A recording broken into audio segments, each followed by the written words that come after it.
Hi friends, welcome to our channel. Sita మహాలక్ష్మితో ఇలా అంటుంది, మీకు ఒక సర్ప్రైజ్ ఉంది అత్త అని చెప్పి క్లాప్స్ కొట్టి పిలుస్తూ ఉంటుంది. సుమతి వ్యాన్లో నుంచి దిగుతూ ఉంటుంది. సుమతిని చూసి మహాలక్ష్మి ఒక్కసారిగా షాక్ అయిపోతుంది. ఈ నేరస్తురాల్ని నువ్వు ఆశ్రయం ఇచ్చి దాచిపెట్టవా?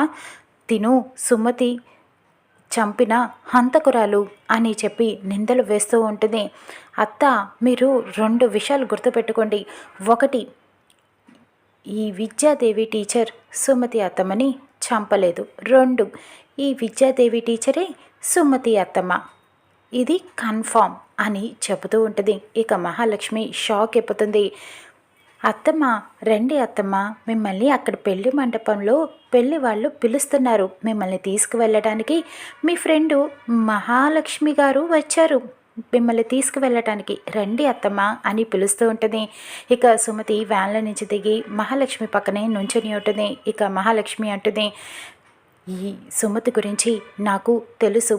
సుమతిని చంపిన విద్యాదేవి ఈవిడ చంపింది సుమతిని. ఆ విషయం నాకు తెలుసు. నేరస్తురాలకి నువ్వు ఆశ్రయం ఇచ్చావు, అది చాలా తప్పు. నేను ఇప్పుడే పోలీసులకి ఫోన్ చేస్తాను, వచ్చి ఈ విద్యాదేవిని షూట్ చేస్తారు అని ఫోన్ తీసి త్రిలోక్కి ఫోన్ చేయబోతూ ఉంటుంది. ఇక అంత ఆవేశం పనికిరాదు అత్త, ఒక్క నిమిషం ఆగండి. ఆవేశపడితే మీరే నష్టపోతారు. ఎందుకంటే ఈవిడే సుమతి అత్తమ్మ అని మీకు తెలుసు. ఆ విషయం నాకు కూడా తెలుసు, మీకు తెలుసు అన్న విషయం అని చెబుతూ ఉంటుంది సీత. ఇక అప్పుడు మహాలక్ష్మి అంటుంది, కాదు, ఇది సుమతి కాదు, విద్యాదేవి మా సుమతిని చంపిన హంతకురాలు అని నిందలు వేస్తూ ఉంటుంది. ఆపండత్త, ఎప్పుడు చూసినా పాడిందే పాడి పాడి పాచిపళ్ళ దాస అని అంటారు కదా, అలాగే చెప్పిందే చెప్పి అరిగిపోయిన రికార్డులుగా ఎందుకు అంటున్నారు? ఈవిడే మా సుమతి అత్తమ్మ అని మాకు తెలుసు, మీకు కూడా తెలుసు అని చెప్తూ ఉంటుంది. కాదు, నా దగ్గర రుజువులు ఉన్నాయి. ఈవిడే విద్యాదేవి అని, సుమతిని చంపింది అని నా దగ్గర అన్ని సాక్ష్యాలు ఉన్నాయి అని మహాలక్ష్మి చెప్తూ ఉంటుంది. ఈవిడే సుమతి అత్తమ్మ అని నా దగ్గర కూడా సాక్ష్యం ఉంది అని చెప్తూ ఉంటుంది సీత. ఏమున్నాయి నీ దగ్గర ఆధారాలు అని మహాలక్ష్మి అడగటంతో, మండపంలో అందరి ముందు చెప్తాను, రండి అత్తమ్మ అని చెప్పి ఇక ఒక చేతో సుమతిని, ఇంకో చేతో మహాలక్ష్మిని అలా పట్టుకొని సీత ఇద్దరిని కూడా మండపంలోకి తీసుకువెళ్తూ ఉంటుంది. ఇక మహాలక్ష్మికి ఏం చేయాలో అర్థం కాదు. సీత ఏం చేయబోతుందని ఆలోచిస్తూ ఉంటుంది. ఇక మండపంలోకి ఇద్దరిని తీసుకువెళ్ళి అందరి ముందు నుంచోపెడుతుంది.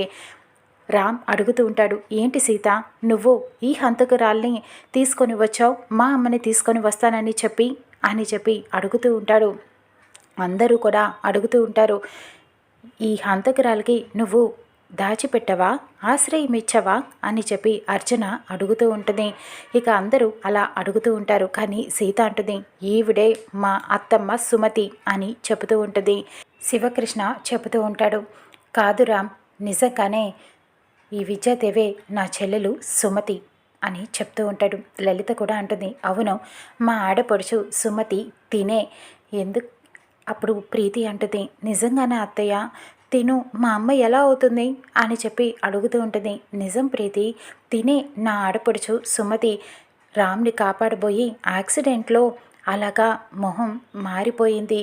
ప్లాస్టిక్ సర్జరీ అయిన తర్వాత నుంచి తన మొహం మారిపోయింది. తినే సుమతి అని చెబుతూ ఉంటుంది. ఇక అప్పుడు మహాలక్ష్మి అంటుంది, కాదు, తిను సుమతి కాదు, విద్యాదేవే సుమతిని చంపిన హంతకురాలు ఈ విద్యాదేవి అని చెప్పడంతో పెళ్లి వాళ్ళు అడుగుతూ ఉంటారు, ఏంటండి ఈ గందరగోళం అంతా, కావాలని చేస్తున్నారా? అసలు ఈవిడ సుమత కాదా? కావాలనే చివరి నిమిషంలో ఇలాగా కన్ఫ్యూజ్ చేసి ఈ పెళ్ళి ఎలాగైనా జరిపించేద్దామని చూస్తున్నారా అని వాళ్ళు ప్రశ్నిస్తూ ఉంటారు. ఇక మహాలక్ష్మి అంటుంది, అవును, ముందల నుంచి సీత కావాలనే చేస్తుంది. ఇలా చివరి నిమిషంలో కన్ఫ్యూజ్ చేసి ఈ పెళ్ళిని జరిపించేద్దామని చూస్తుంది. శివకృష్ణ, లలిత, సీత కలిసి కావాలని నాటకం ఆడుతున్నారు. ఇదంతా కూడా తిను సుమతి కాదు. ఎందుకంటే సీతకి పట్టుదల, వాళ్ళమ్మ నాన్న చూసిన పెళ్ళినే జరిపించాలని చూస్తుంది. లేకపోతే శివకృష్ణే అరెస్ట్ చేశాడు కదా. తిను నా చెల్లి కాదు విద్యాదేవి అని చెప్పి హంతకురాలని చెప్పి మళ్ళీ ఇదంతా ఏంటి అని అడుగుతూ ఉంటుంది. ఇక అప్పుడు శివకృష్ణ చెప్తాడు, నా చెల్లెలు హంతకురాలు కాదు, నేను నా పై అధికారులు చెప్పారు కాబట్టి నేను అరెస్ట్ చేయాల్సి వచ్చింది అంతే, కానీ నిజానికి తినే సుమతి నా చెల్లెలు అని చెబుతూ ఉంటాడు. లలిత అంటుంది, తినేం ఆడపడుచు అంటే ఎందుకు నమ్మరు మీరు అని అడుగుతూ ఉంటుంది. ఇక అర్చన అయితే మా మహా మొత్తం ఆధారాలతో సహా నిరూపించింది ఈవిడ సుమతి కాదు, విద్యాదేవి సుమతక్కని చంపిన హంతకురాలు అని.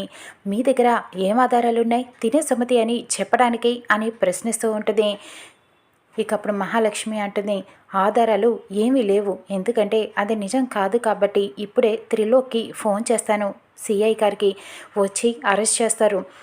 ఇన్ని రోజులు 2 రోజుల నుంచి సుమతిని అనుకొని విద్యాదేవిని దాచిపెట్టింది కదా, అందుకు సీతది కూడా తప్పు కాబట్టి తనని కూడా అరెస్ట్ చేస్తారు, ఈ శివకృష్ణని సస్పెండ్ చేస్తారు అని చెప్పి మాట్లాడుతూ ఫోన్ చేయబోతూ ఉంటుంది. ఇంతలో సుమతి అంటుంది, ఆగు మహాలక్ష్మి అని చెప్పి అనటంతో మహా ఆగిపోతుంది ఫోన్ చేయకుండా. నేనే సుమతిని అంటే మీరు ఎవరు నమ్మరు ఎందుకని, నేనే సుమతిని అని చెబుతూ ఉంటుంది. ఇకప్పుడు సీత జరిగిందంతా చెప్తుంది. ఈవిడే మా సుమతి అత్తమ్మ, కొన్ని రోజుల క్రితం ఏళ్ల క్రితం అలా యాక్సిడెంట్ అయిన తర్వాత నుంచి అరబిందో ఆశ్రమంలో ఉన్నారు. అక్కడ నయమైన తర్వాత నుంచి తిరిగి వాళ్ళ మొగుడిని పిల్లల్ని చూడటం కోసం తిరిగి ఇంటికి వచ్చారు. ఇంటికి వచ్చి వెళుతూ ఉండగా అక్కడ రామ్ మామని కాపాడబోయి పెద్ద యాక్సిడెంట్ జరిగింది. అక్కడ ప్లాస్టిక్ సర్జరీ జరిగింది మొహం కాలిపోవటంతో. అందువల్ల ఎవరు మళ్ళీ గుర్తుపట్టట్లేదు మీరు అని మొత్తం స్టోరీ అంతటిని చెబుతూ ఉంటుంది. మహాలక్ష్మి, రామ్ అందరూ కూడా ఇదంతా నిజం కాదు అని చెప్తూ ఉంటారు. కానీ ఇదంతా నిజమే, మహాలక్ష్మి అత్తయ్య ఇదంతా తనకి అనుకూలంగా మార్చుకొని కథ అంతటినీ కూడా మార్చి చెప్పారు. ఎన్నిసార్లు చెప్పినా అదే పాడిందే పాట పాడుతూ ఉన్నారు. ఈవిడ సుమతి కాదు విద్యాదేవి అని చెబుతూ ఉంది అని చెప్పడంతో ఇక జన అడుగుతూ ఉంటాడు, నీ దగ్గర ఏం ఆధారాలు ఉన్నాయి సీత అని అడుగుతూ ఉంటాడు. ఉన్నాయి, అన్ని ఆధారాలు ఉన్నాయి, అందరూ మర్చిపోయారు. డిఎన్ఏ టెస్ట్ అని ఒకటి ఉంటుంది కదా, పిల్లలకి తల్లి ఎవరు అన్నది దాంట్లో తెలిసిపోతుంది. నేను ప్రీతికి ఒకరోజు జడ వేస్తూ ఆ జుట్టుని డాక్టర్ గారికి ల్యాబ్కి పంపించాను టెస్ట్ చేయమని. మామవి గోళ్ళు కూడా పంపించాను. ఆ గోళ్ళు జుట్టు పరిశీలించి డిఎన్ఏ టెస్ట్ చేశారు. డాక్టర్ గారు రండి అని చెప్పి పిలుస్తూ ఉంటుంది. ఇక రిపోర్ట్స్ తీసుకొని డాక్టర్ అక్కడికి మండపంలోకి వస్తారు. మహాలక్ష్మి షాక్ అయిపోతుంది. మీ రిపోర్ట్స్లో ఏమున్నాయో చెప్పండి అని సీత అడుగుతూ ఉంటుంది. అవునండి, నేను టెస్ట్ చేశాను మీరు పంపించినవి, అందులో ఈవిడే సుమతి, తన పిల్లలు రామ్, ప్రీతి, ఇందులో దానికి ఖచ్చితంగా ఆధారాలు ఉన్నాయి. ఎవరు ఏమన్నా సరే ఇది నిజం, వాళ్ళ పిల్లలు వీళ్ళే అని చెబుతూ ఉంటాడు. మీరు ఏ ల్యాబ్కి పంపించినా ఇదే రిపోర్ట్ వస్తుంది అని రిపోర్ట్స్ అన్నీ చూపిస్తూ ఉంటాడు. ఇక జన, అక్కడ ప్రీతి, రామ్, మహాలక్ష్మి అందరూ చూసి ఒక్కసారిగా షాక్ అయిపోతారు. నిజంగానే సుమతి అనటానికి ఇందులో అన్ని ఆధారాలు ఉన్నాయి అని జన చెబుతూ ఉంటాడు. మా అమ్మ నిజంగా మీరేనా అని చెప్పి రామ్, ప్రీతి కూడా అడుగుతూ ఉంటారు. వాళ్ళు ఇక సుమతి అని నిర్ధారించుకుంటారు. మహాలక్ష్మి ఇక ప్లేట్ మార్చి మాట్లాడుతూ ఉంటుంది. నిజంగానే జన సుమతియే, ఈ రిపోర్ట్స్లో సుమతి అన్నట్టుగానే ఉంది, కన్న పిల్లలు రామ్, ప్రీతి అనే ఉంది.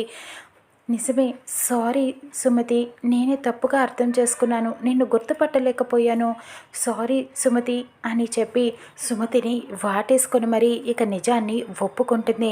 ఇక రామ్, ప్రీతిలను కూడా సుమతి దగ్గరికి తీసుకుంటుంది. రామ్, ప్రీతి అమ్మ అంటూ సుమతి దగ్గరికి వెళ్తారు. చాలా ఎమోషనల్ అయిపోతూ ఉంటారు. ఇక జన కూడా సారీ సుమతి, నిన్ను నేను గుర్తుపట్టలేకపోయాను అంటే చాలా బాధపడుతూ మాట్లాడుతూ ఉంటాడు.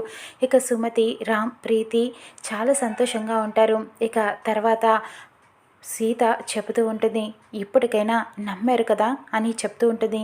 మమ్మల్ని కలిపింది సీతే, సీత అసాధ్యురాలు, సీత అనుకుంటే ఏదైనా చేయగలదు, నీకు రుణపడి ఉంటాను సీత అని చెప్పి సుమతి చెబుతూ ఉంటుంది. ఇక్కడ రక్త సంబంధాలే కానీ రుణానుబంధాలు లేవు అత్తమ్మ. ఇంకొకటి, మిమ్మల్ని యాక్సిడెంట్ చేసి చంపాలనుకున్నది ఎవరో కూడా నా దగ్గర ఆధారాలు ఉన్నాయి అని చెబుతూ ఉంటుంది. ఇక మహాలక్ష్మి షాక్ అయిపోతుంది. సీత అది కూడా నిరూపిస్తుందా, మహాలక్ష్మిని ఇంట్లో నుంచి గెంటేస్తుందా? చూద్దాం రానున్న ఎపిసోడ్లో.